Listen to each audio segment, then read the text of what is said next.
Salvete omnes. Before we start, I'd like to give a shout out to my patrons. I really appreciate your support. Thanks so much. Can you remember the word for often? Saepe. Remember, if you drink something in sips, you have to sipe it often, right? Say now, I often walk in the city. Saepe in urbē ambulo.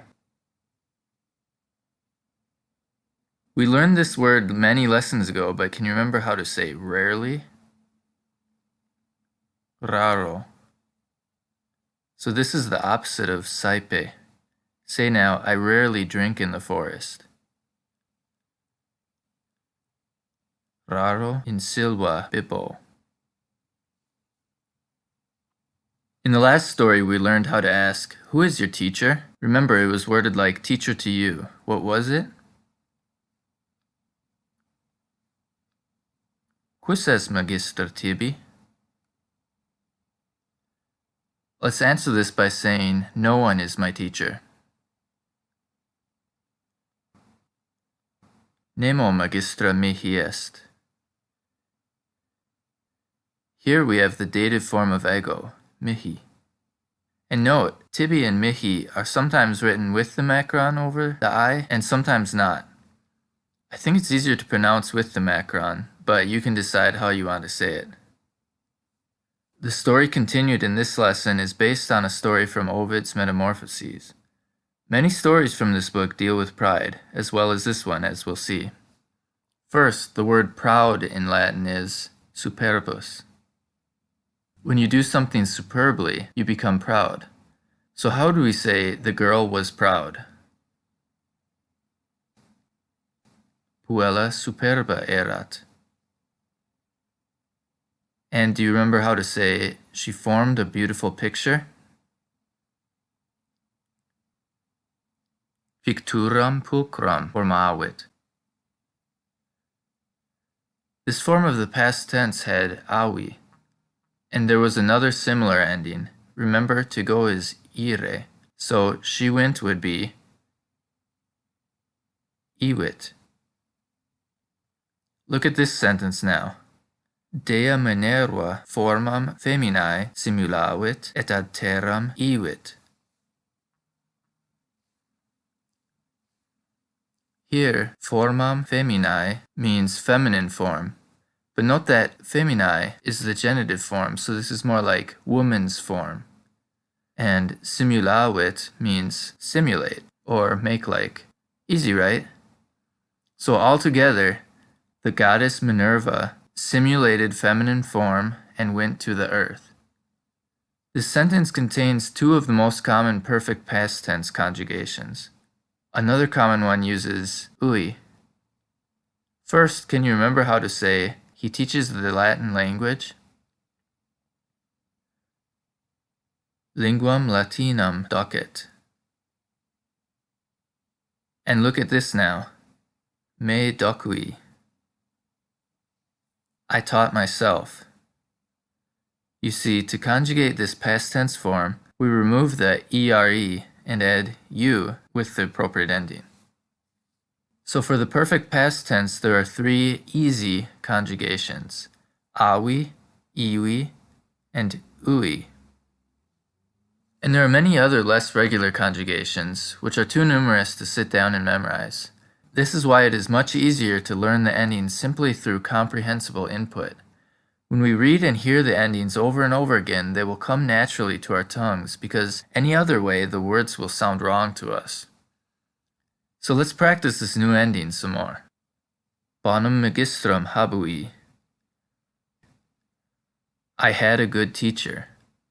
And in the story we'll see Arachnē sapientiam non habuit.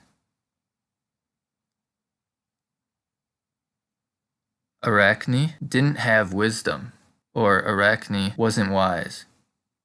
We have the word sapient in English, which also means wise, and this is where we get the word for Homo sapiens, or in Latin, Homo sapiens, which means wise man. And note, we have both the adjective sapiens and the noun sapientia. This ia ending is added to adjectives and some other word types to make them into nouns. Another such pair is superba and superbia, proud and pride. This second word is contained in the phrase contritiam praecedit superbia. Pride goeth before a fall, or literally, contrition precedes pride. This will be in the story. And another word that will be in this lesson's story, kertamus. Let's compete. Do you remember in the last lesson we saw the word certe, meaning certainly? Both of these words are related to the word certus, meaning something like certain, settled, resolved. So maybe you can see the connection to certare, meaning things like compete and fight, because you have to settle or resolve a dispute through competition. And can you remember how to say with honors, as in graduated with honors? Cum laude. And what form is laude? That's right, ablative.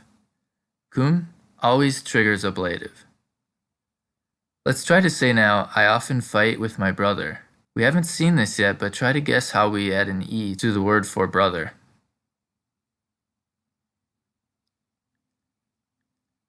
Cum fratre saepe certo. The word frater loses the E when it declines. We're now ready for the story, but there will be one phrase you will need to try to guess.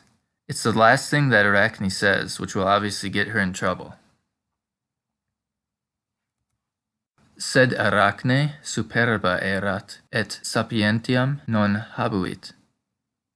Se laudavit et clamavit, Minerva non me docuit. Nemo mihi magistra est. Me docui.